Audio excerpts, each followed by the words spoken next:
अस्सलाम वालेकुम। इस वीडियो में हम लोग बात करेंगे कि आप लोग माइक्रो एजेंसी कैसे बना सकते हैं पाकिस्तान से। जो यंग लोग जिन्होंने अब फ्रीलांसिंग काफ़ी हद तक सीख ली है और वो अब फ्रीलांसिंग में काम कर रहे हैं, अब वो माइक्रो एजेंसीज़ कैसे क्रिएट करें। और सेकंड हम ये समझेंगे कि फाइन लाइनर्स और बॉटम लाइनर्स की पार्टनरशिप कैसे वाइबल बनाई जा सकती है। इनक्यूबेटर का क्या रोल होगा इसके अंदर, और इसके अलावा हम एक और चीज़ स्टडी करेंगे, वो ये है कि अख़ुवत के लोन का राइट इस्तेमाल कैसे किया जा सकता है, आपको कैसे किस स्टेज पे अख़ुवत से लोन ले लेना चाहिए और कैसे यूटिलाइज़ किया जाए, ठीक है? हम इन कुछ पॉइंट्स को यूटिलाइज़ कर लेते हैं, समझ लेते हैं। पहली बात तो ये है कि आप में से जो लोग ग्रो करना चाह रहे हैं, एक चीज़ ज़हन में रख लें, अगर आपका इनकम पोटेंशियल $500 पर मंथ है, तो पार्टनरशिप में आपका इनकम पोटेंशियल $5000 पर मंथ, दोनों भाइयों का मिला के। इसमें अगर 1, 2, 3 एम्प्लॉइज़ की सैलरी भी निकाल लेंगे, तो आपका इनकम एटलीस्ट 500 से $2000 पोटेंशियली ग्रो कर सकता है। आप अगर $500 बना रहे हैं, तो अब आप 2000 बनाएँगे, यानी कि 4x आपने अपनी इनकम ग्रो कर ली है, जस्ट बिकॉज़ कि आपने पार्टनरशिप कर ली किसी के साथ। पार्टनरशिप्स मेरी नज़र में बहुत इम्पोर्टेंट हैं और मैं सबको यही बात बोलता हूँ, पार्टनरशिप्स वाजिब समझ लें अब आप लोग। अगर आप ग्रो करना चाहते हैं, अपनी इनकम को ग्रो करना चाहते हैं, अपने बिज़नेस को ग्रो करना चाहते हैं, पार्टनरशिप किस शख्स के साथ होनी चाहिए?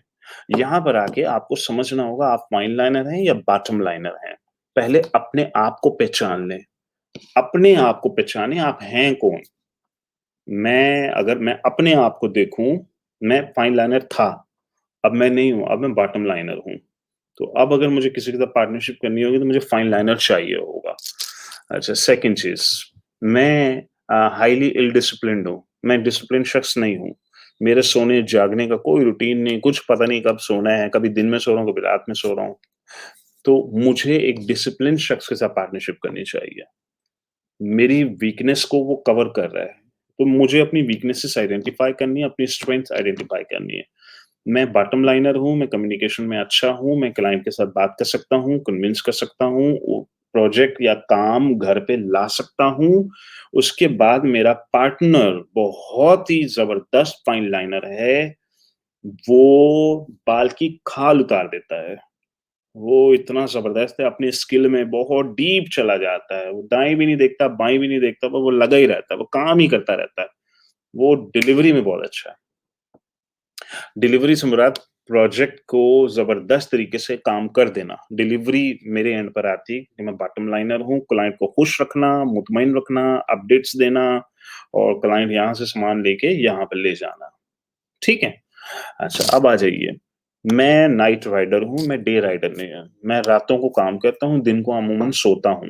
मैं दिन-रात में अपने आप को ज़्यादा प्रोडक्टिव महसूस करता हूँ। तो हर इंसान की किस्में हैं, ठीक है? तो कोशिश करें आपका पार्टनर वो शख्स हो जो डे राइडर हो, अगर आप नाइट राइडर हैं। अच्छा, नाइट राइडर्स आमतौर पे अच्छी फ्रीलांसिंग कर लेते हैं, वो रातों को बैठ के बिड्स कर रहे होते हैं, अमेरिकन डे लाइट में कर रहे होते हैं, काम ले आते हैं, फिर वो अपने पार्टनर से सुबह बात करते हैं फ़ोन पे जो सुबह 6 बजे उठ जाता है। वो उसको बताते हैं यार मुझे ये क्लाइंट मिल गया, इसका ये है, इसका ये इश्यू है, ये करना है, ये करना है, ये करना है। वो उसका पूरी डिटेल बाल की खाल उतार के फिगर आउट करके बताएगा मैं ये कर सकता हूँ, मैं इसको ऐसे कर सकता हूँ। तो आप अपने क्लाइंट के साथ कोऑर्डिनेशन अच्छी रखेंगे अगर आप बॉटम लाइनर हैं, ठीक है? अच्छा, अगर आप इंट्रोवर्ट हैं, तो आपके लिए अच्छा है कि आप किसी एक्सट्रोवर्ट पार्टनर के साथ लग जाएँ। अमूमन फाइन लाइनर्स इंट्रोवर्ट भी होते हैं, अमूमन।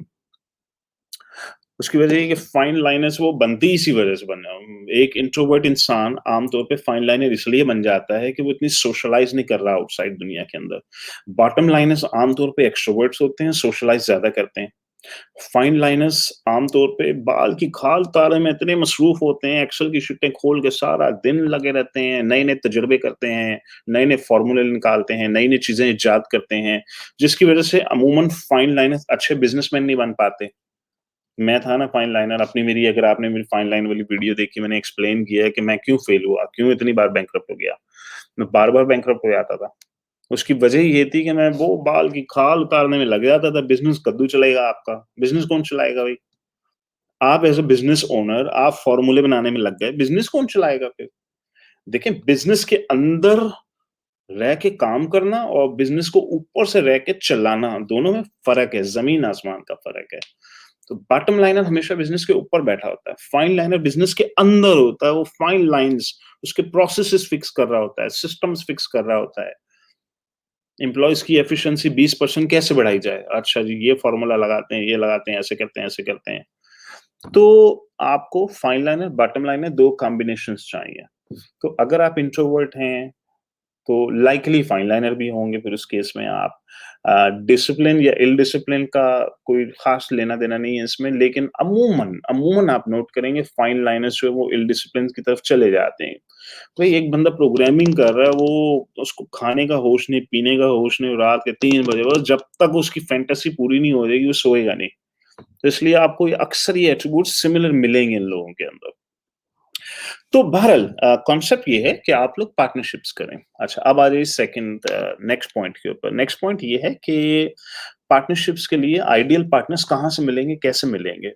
मेरी तो एडवाइस ये है कि वो आपको इंक्यूबेटर में मिलेंगे। आपको कुछ चाहिए इंक्यूबेटर में आके बैठें। इंक्यूबेटर हमने सिर्फ़ इसलिए नहीं मैं पैसे लगा रहा है या बना रहा है कि जी उसका कोई आउटकम नहीं होगा। आउटकम यही है उसका कि लोग सोशलाइज़ होंगे, लोग आपस में मिलेंगे, लोग आपस में फाइन लाइनर, बॉटम लाइनर को ढूँढ रहा है, इंट्रोवर्ट, एक्सट्रोवर्ट को ढूँढ रहा है, इल डिसिप्लिन, डिसिप्लिन बंदे को ढूँढ रहा है, नाइट राइडर, डे राइडर को ढूँढ रहा है। अपने से ऑपोज़िट एट्रिब्यूट्स वाले बंदों को आपने ढूँढना है और फिर आप लोगों ने कनेक्ट हो जाना है। और अगर लेट्स से आपकी किसी एक शख्स से नहीं बनी, कोई बात नहीं, मूव ऑन, अब आप दूसरे बंदे को ढूँढ लें। इंक्यूबेटर का मकसद ही यही था। तो इंक्यूबेटर में एक तो ये फ़ायदा हो गया।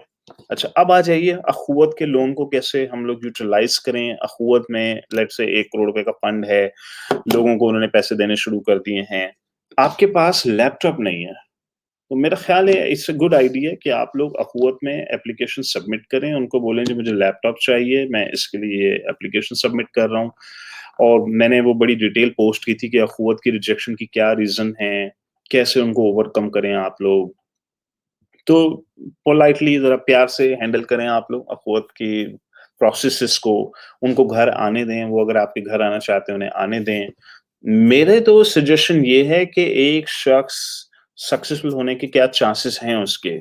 अख़ुवत का आपने लेट्स से ₹50,000 का लोन लिया, ₹30,000 का लैपटॉप ले लिया, ₹20,000 आपने बैकअप के लिए रख लिया कि ये मैं यूटिलाइज़ करूँगा इनको इमरजेंसी के लिए। अब 6 महीने के लिए आपके पास जॉब नहीं है, कुछ भी नहीं है, आपने माँ-बाप को कन्विंस कर लिया कि 6 महीने के लिए मुझे आज़ाद छोड़ दें आप लोग। तो 6 मैंने मैंने टाइमलाइन सेट की हुई है, 3 महीने में शिकरा पैसे कमा लेता है, 6 महीने में घोड़ा पैसे कमा लेता है और 9 महीने में तोता भी कुछ ना कुछ कर ही लेता है, ठीक है? तो 9 महीने के बाद मैं समझता हूँ time to give up, time to move on. तो इंक्यूबेटर में एटलीस्ट 6 महीने की तो वाजिब बुकिंग होनी चाहिए, मिनिमम होनी चाहिए। वैसे 3 महीने 3, 6, 9 महीने के 12 महीने के ऑप्शंस हैं, लेकिन मेरी रिकमेंडेशन 6 मंथ्स है। 6 महीने तो बैठ ही जाएँ जाके, बैठ ही जाएँ, लॉक कर लें अपने आप को। तो आई एम वेरी पॉजिटिव, मुझे काफ़ी यकीन है इस बात का कि अच्छे रिज़ल्ट्स आएँगे। जब आप लोग इनक्यूबेटर में राइट लाइक माइंडेड लोगों में बैठेंगे, एक ही फ्रीक्वेंसी के लोग हैं, आपके इर्द-गिर्द चारों तरफ एक ही फ्रीक्वेंसी के जब लोग जमा हो जाएँगे, तो आप भी उन्हीं की फ्रीक्वेंसी के हो जाते हैं। तो घर में नेगेटिविटी बहुत ज़्यादा है, गली-मोहल्ले के दोस्तों में नेगेटिविटी बहुत ज़्यादा है। वो तो कहते हैं जी पक्का फ्रॉड है, किधर किधर फँस गए हो तुम? किन चक्करों में पड़ गए हो? फ़ायदा नहीं है उनसे बात करने का। तो पार्टनरशिप्स करें, माइक्रो एजेंसीज़ बनाने की कोशिश करें। मेरा अभी एक स्टूडेंट है, $1500 बना रहा था, फाइवर का अकाउंट सस्पेंड हो गया। बेचारे की इनकम खत्म हो गई। मैंने उसको कहा भाई माइक्रो एजेंसी पहले बनानी चाहिए थी, पहले पार्टनरशिप करनी चाहिए थी आपको। तो अब दोनों पार्टनर्स के अपवर्क के अकाउंट्स हैं, दोनों पार्टनर्स के फाइवर के अकाउंट हैं, दोनों पार्टनर्स मिल के बिज़नेस कर रहे हैं, मिल के 3000, 4000, $5000 का रेवेन्यू कलेक्ट करके लेकर आ रहे हैं। 2 एम्प्लॉइज़ हायर कर लिए हैं, 3 एम्प्लॉइज़ हायर कर लिए हैं आपने। एक आध अकाउंट सस्पेंड हो गया, बिज़नेस शट डाउन नहीं होगा, बिज़नेस कंटिन्यू रहेगा, बिज़नेस चलता रहेगा आपका। तो पार्टनरशिप्स के ये काफ़ी सारे फ़ायदे हैं आप लोगों को। तो आप लोग इस एंगल से एक्सप्लोर करना शुरू करें, माइक्रो एजेंसीज़ के ऊपर काम करें, फाइन लाइन, बॉटम लाइन का कॉन्सेप्ट आप लोगों को समझ आ गया। इट्स वेरी इंपोर्टेंट कि फाइन लाइनर्स, बॉटम लाइनर्स मिल के बिज़नेस बिल्ड करें। ठीक है जी?